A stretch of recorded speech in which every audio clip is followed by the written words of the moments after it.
Hey everyone, it's the monkey from that one film. The monkey. Not like from Primate, but the monkey with like the symbols. Anyways, I just came back from the movies. And you know that feeling of like the drive home from the theaters? Like knowing you witnessed your favorite movie of that year. It's like a buzz and you get like you're just stunned. You're both speechless and not wanting to shut up about the experience. It was one of those nights. Today I'm discussing a film called Obsession. Now, I knew very little about this film. I occasionally throw movies very randomly and quickly onto my watch list just to keep track of what's new and current, even if it looks like dog shit. I thought this was going to be an awful film. I will say I kept getting this film confused with another movie that's coming out soon that is also on my watch list called Passengers. The trailers are both like guys in cars. Side tangent. The trailer for Passengers is so bad I thought it was a fake trailer at first. Anyways, I see this film is getting a little bit of buzz from people online and I was like, why not? I caught this film in a Dolby Cinema and I have so much to talk about with this film. So much so that this is going to be a spoiler discussion. You've been warned and I will say you need to see this in a movie theater. It's crazy and it's so good. The film follows like young college friends as they're hanging out. The main character has this irrational crush on one of the friends in the main group, Nikki. When getting a gift for her at a shop, he discovers a cute little collectible wishing candle thing. And in a moment of half thinking, he wishes that Nikki was very much in love with him. Now, on paper, that could be a dog shit film. However, this film is going to propel careers. I can tell you that everyone gave it their all. From the cinematography and camera work all the way down to the writing and acting, this is exceptionally well done. The music choices and all of the sound design is perfect and purposeful. One of the things that makes this film work so much is the writing and dialogue. The characters and their motivations and how they interact is so believable. Their friend dynamic is genuinely something I've seen in my life like when I was younger. They're children that just don't know how to talk about their feelings to each other, and in doing so, the plotting just goes deeper into this madness because of it. The film is disturbing and unsettling, but also so funny. This is a hilarious film. I saw this film in a sold-out theater and everyone was laughing due to this discomfort and just being so nervous. Once the wish is made in this film, it's pretty instant that the character Nikki is,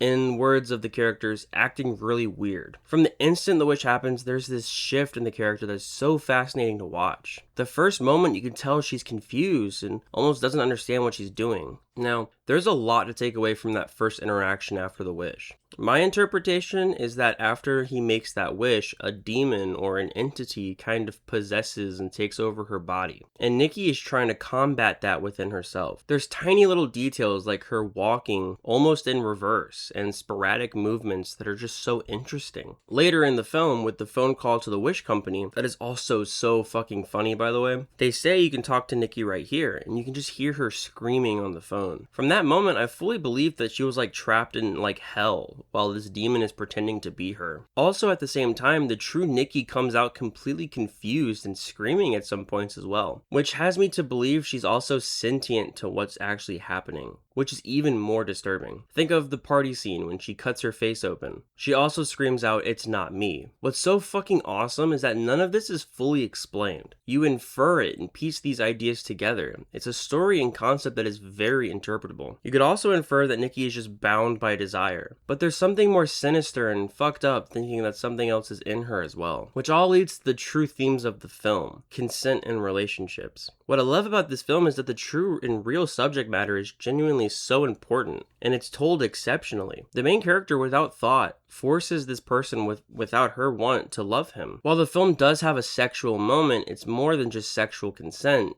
It's almost a consent to life. The idea of truly loving someone is, in a way, to give your life to them. And Nikki did not want that. Nikki was forced to give herself to this person without her doing. That's truly the most horrifying part of the film. The true monster within this film is the main character that allows this and is too chicken to want to resolve this. Nikki is a victim through all of this. You can really pick the idea of codependency through manipulation and essentially trapping your partner emotionally and sometimes physically out of the film's subject matter. It's really a film that makes you think about your actions. Like, I, as a man, have had irrational crushes in the past, like in high school and whatnot. What this film really shows people, especially men, is the truly damaging idea of forcing relationships and manipulating emotions. Like, all the men out there, it is okay to be rejected. Why would you want someone who doesn't want you? Even from their perspective, if they do not want it, why try to manipulate and possibly hurt them? To leave someone with all that emotional scarring. Like by the very end of this film, Nikki gets broken from the spell and is left with a serious amount of trauma that she now has to try to fix because of the main character's actions. Like, the main character had a friendship with this person, but it wasn't enough. And when he was able to actually communicate his feelings, he was too scared. He would rather her be in love with him and do none of the work. And also, sometimes if you do actually get what you want, it may not actually be what you want. It's a real powerful message that really impacted me.